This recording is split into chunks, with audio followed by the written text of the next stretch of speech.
నమస్తే. Welcome to I news. నేను హిమ. అగ్రరాజ్యం అమెరికాకు ఇండియా ఆదర్శమైంది. అమెరికా చట్టాలకే స్ఫూర్తిగా నిలిచింది. భారత్ను చూసి నేర్చుకుంటున్నామని ఏకంగా ఆ దేశ అధ్యక్షుడే ప్రకటించాల్సి వచ్చింది.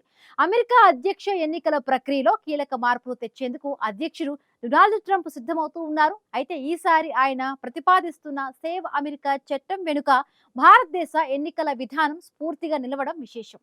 భారత్లో కోట్లాది మంది ఓటర్లు ఉన్నప్పటికీ పక్కాగా ఫోటో గుర్తింపు కార్డులతోనే ఓటింగ్ జరుగుతూ ఉండటాన్ని ట్రంప్ తీవ్రంగా ప్రశంసించారు. భారత ప్రధాన ఎన్నికల కమిషనర్ జ్ఞానేష్ కుమార్ వేసిన ఓ ప్రశ్నే తమకు కనువిప్పు కలిగించిందంటూ ఆయన సోషల్ మీడియా వేదికగా వెల్లడించారు.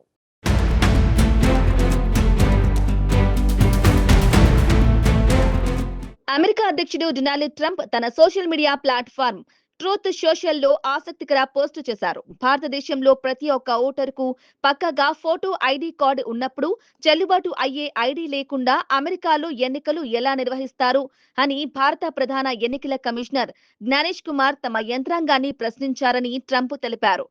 భారత్లో గతేడాది జరిగిన సార్వత్రిక ఎన్నికల్లో దాదాపు 64.6 కోట్ల మంది ఓటు వేశారని, అందులో కేవలం 1% కంటే తక్కువ మందే పోస్టల్ బ్యాలెట్ ఉపయోగించారని, ప్రతి ఒక్కరి దగ్గర ఓటర్ ఐడి ఉందనే విషయాన్ని ఆయన గుర్తు చేశారు. అందుకే అమెరికా ఎన్నికల ప్రక్రియలో పారదర్శకత, భద్రత పెంచేందుకు తక్షణమే సేవ్ అమెరికా చట్టాన్ని ఆమోదించాలని ఆయన కోరారు.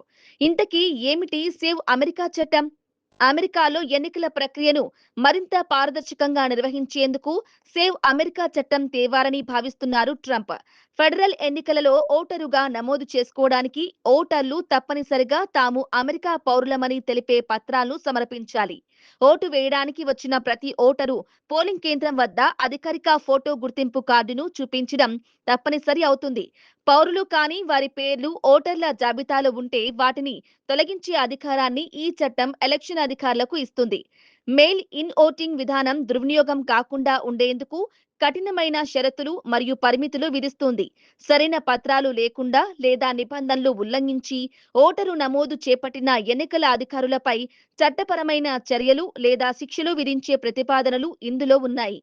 ప్రస్తుతం ఈ బిల్లుపై అమెరికా రాజకీయంలో తీవ్ర వివాదం నడుస్తోంది.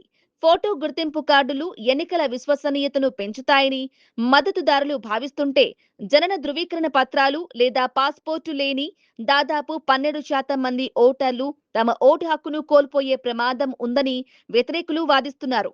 ప్రపంచవ్యాప్తంగా యూకే, కెనడా వంటి దేశాల్లో కూడా ఓటర్ ఐడి నిబంధనలు వేరువేరుగా అమలులో ఉన్నప్పటికీ భారత్ అవలంబిస్తున్న వ్యవస్థే అత్యంత పారదర్శకమైనదని ట్రంప్ తేల్చి చెప్పారు.